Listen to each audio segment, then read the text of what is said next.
Digitalization of drivers' legal authorization is timely. Road tax and driving licenses go digital, and ANWAR urges Thailand to step out on Myanmar crisis. These are the headlines for tonight. I'm Handy Gui and you're watching TVS Nightline.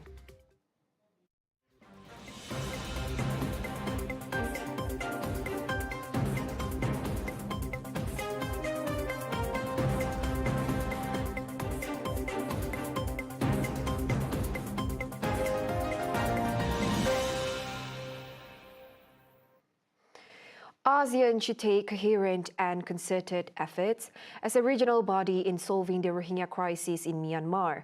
Prime Minister Datuk Sri Anwar Ibrahim said he discussed issues concerning Myanmar with his Thai counterpart Prayuth Chan-o-cha during their meeting on Friday, February 10th.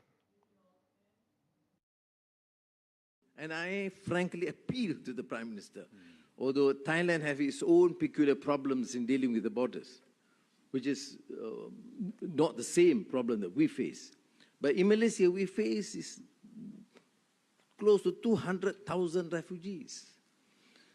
And there's very little we can do except to continue this so-called constructive engagement with the Myanmar junta. Particularly in Malaysia, the highest number of Burmese refugees is, unfortunately, in Malaysia. And there is a limit what we can do as a small country.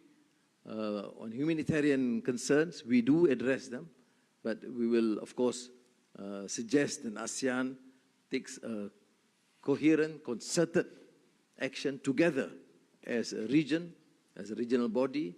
Anwar further stressed that Prayuth was in a better position to express the region's concern about Myanmar. The Prime Minister also revealed that he has discussed issues concerning Myanmar with his counterparts in Indonesia, Brunei and Singapore during his official visits.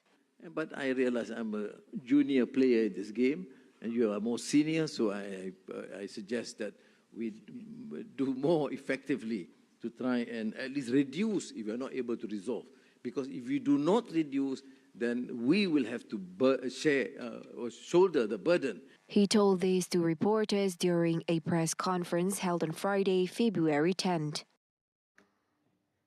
Private vehicle owners will now no longer need to display their road tax on their vehicles effective February 10th.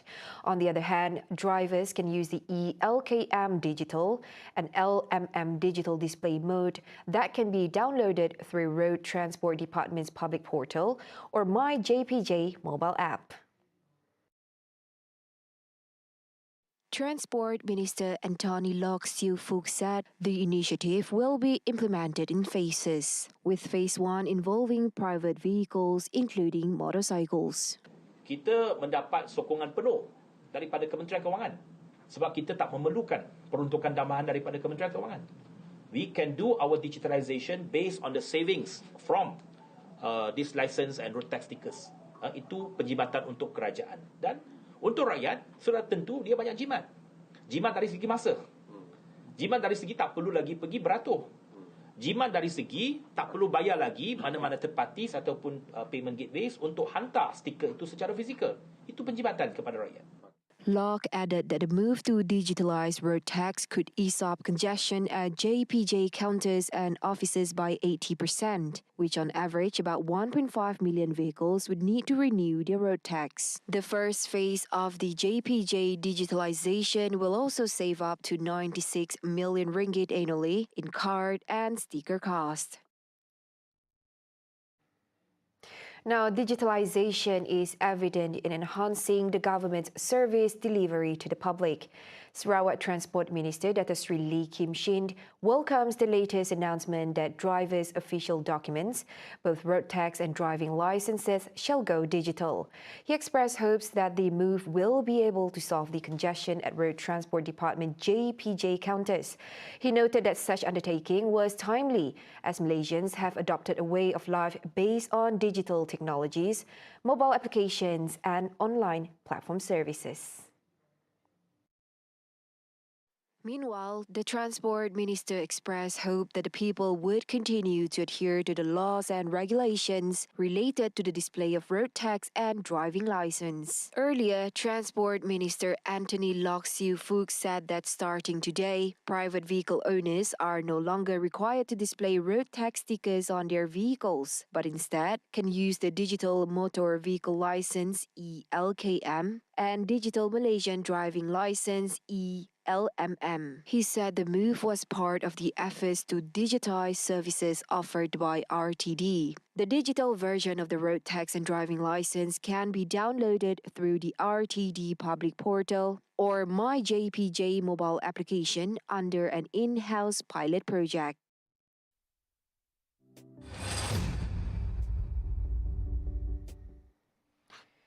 Now, the Sarawak Civil Service SCS is fully committed to transforming the state civil service. Its chairwoman, Dato Dr. Sabari Putit, said this is in tandem with the objectives outlined in the Post-COVID-19 Development Strategy, or PCDS 2030.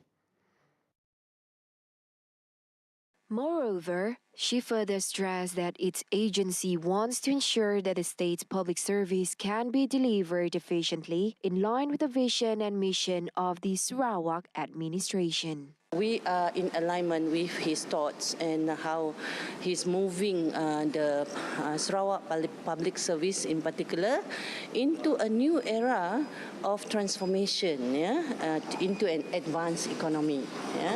Because without moving Sarawak public service into whether in terms of the new scheme of service which YAB Premier Aspire, which will definitely look into the performance of the public service.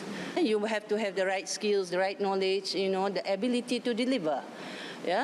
And of course, service delivery is the utmost thing. That's number one.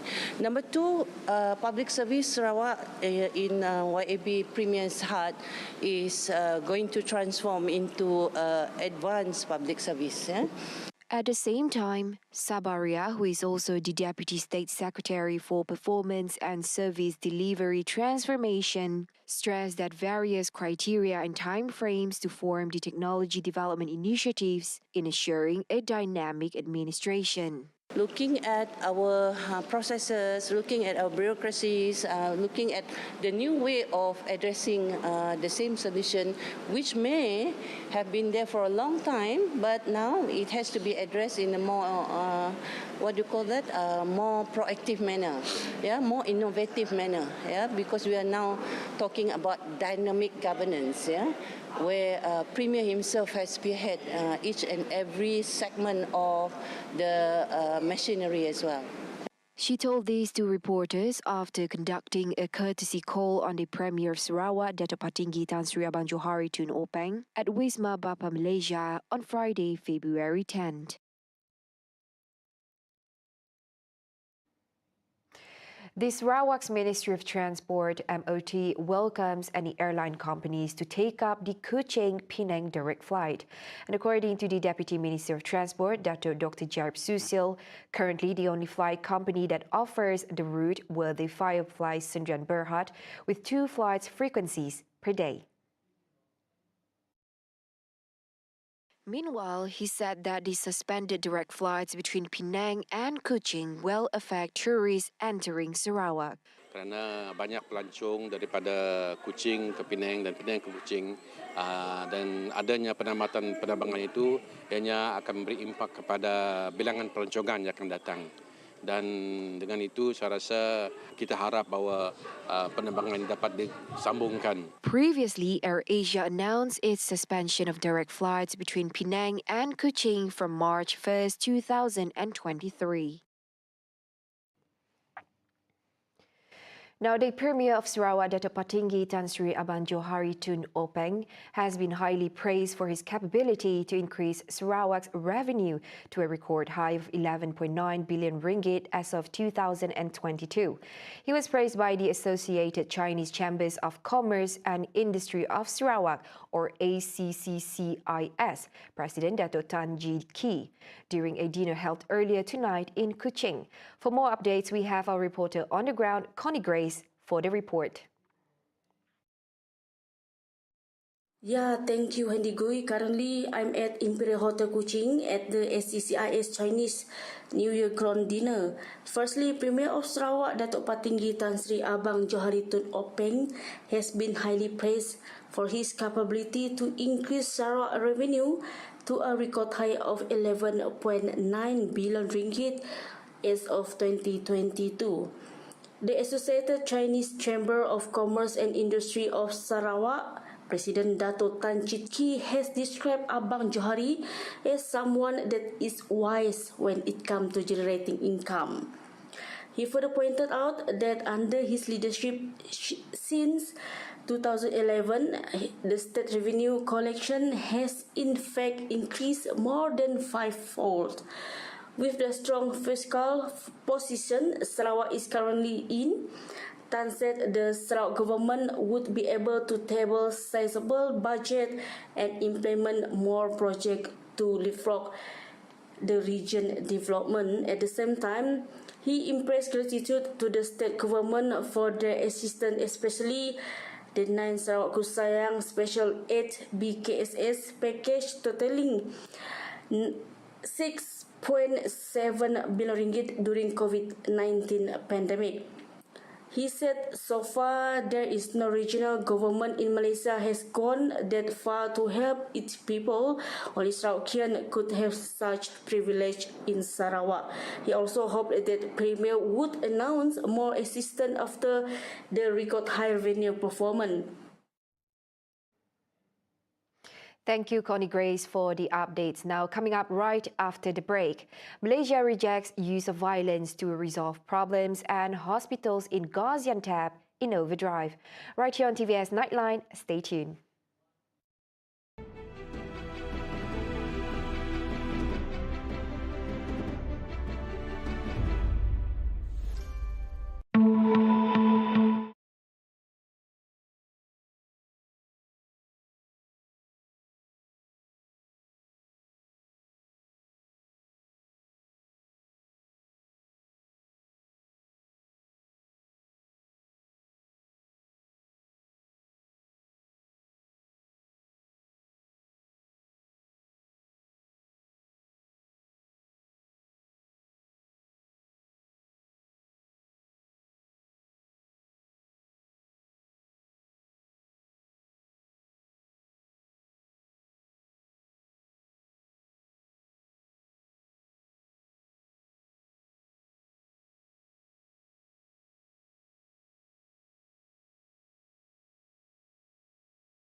Hello there and welcome back. Now, Prime Minister Dato Sri Anwar Ibrahim attended the exchange ceremony of the Memorandum of Understanding MOU between the Malaysian Digital Economy Corporation MDEC and the Digital Economy Agency DEPA to strengthen cooperation in digital economy.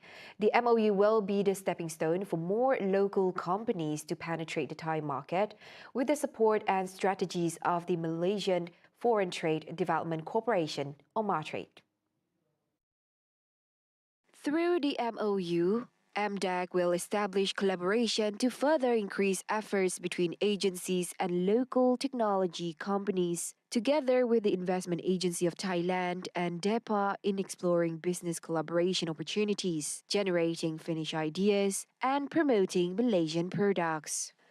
At the same time, ANWAR also witnessed 3 more MOU exchanges between Tenaga Nasional Berhad TNB and its subsidiaries such as TNB Renewable Sdn Berhad and TNB Power Generation Sdn Berhad with agencies and energy companies in Thailand, namely the Electricity Generating Authority of Thailand EGAT, Planet Utility Co Limited, Planet Utility, and B Green Power Public Co Limited to explore cooperation potential in the energy field.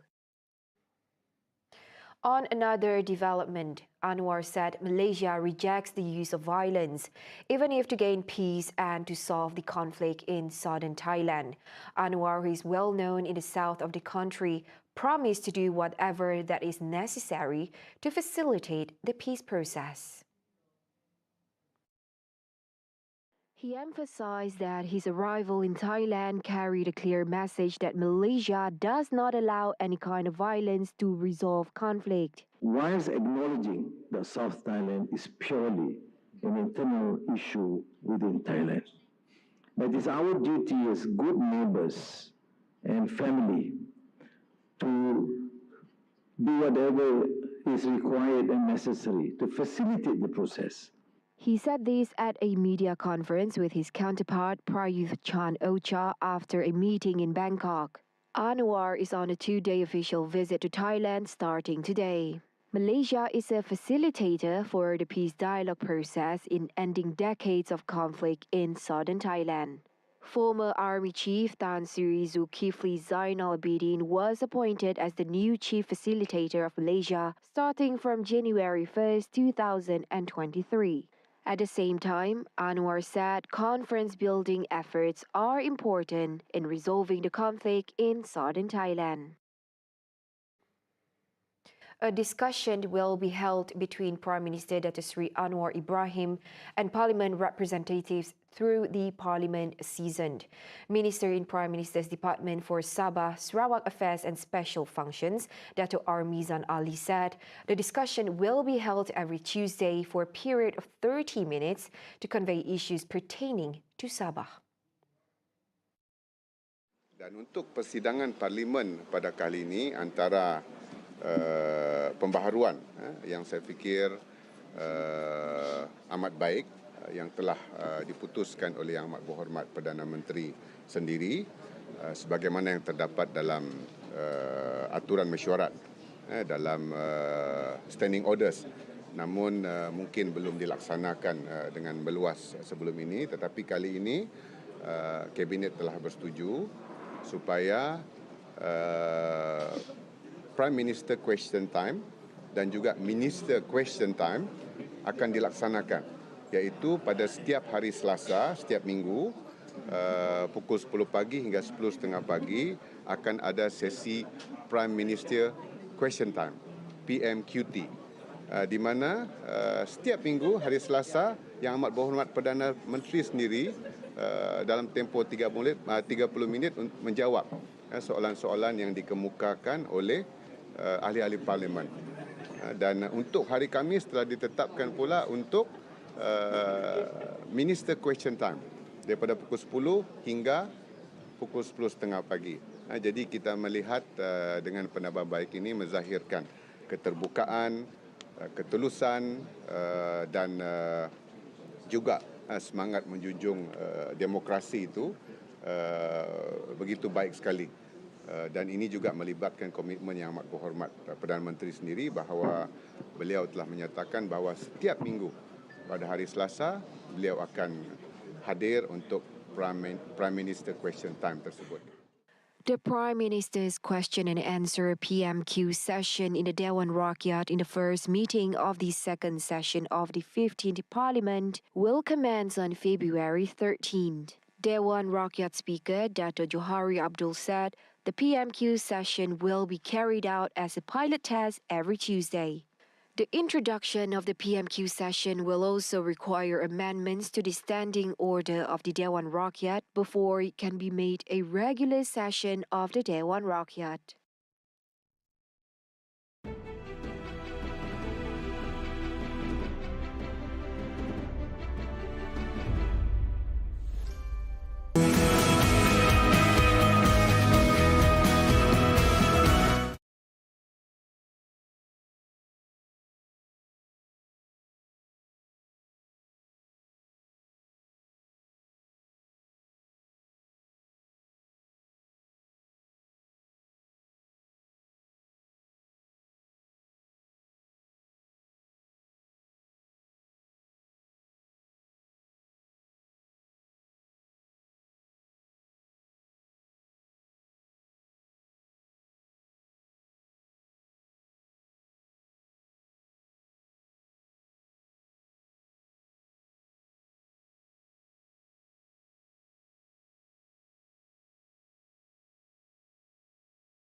Now on to some global updates.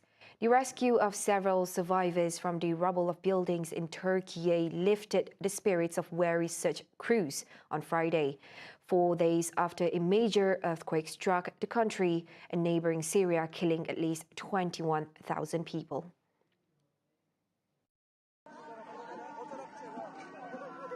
Cold, hunger, and despair gripped hundreds of thousands of people left homeless by the tremors, the deadliest in the region for decades. Several people were rescued from the rubble of buildings during the night, including a 10-year-old boy saved with his mother after 90 hours in the Samadak district of Hatay province. Also in Hatay, a 7-year-old girl named Asha Donmas was rescued after 95 hours and taken to the hospital. But hopes were fading that many more would be found alive in the ruins of thousands of collapsed buildings in towns and cities across the region.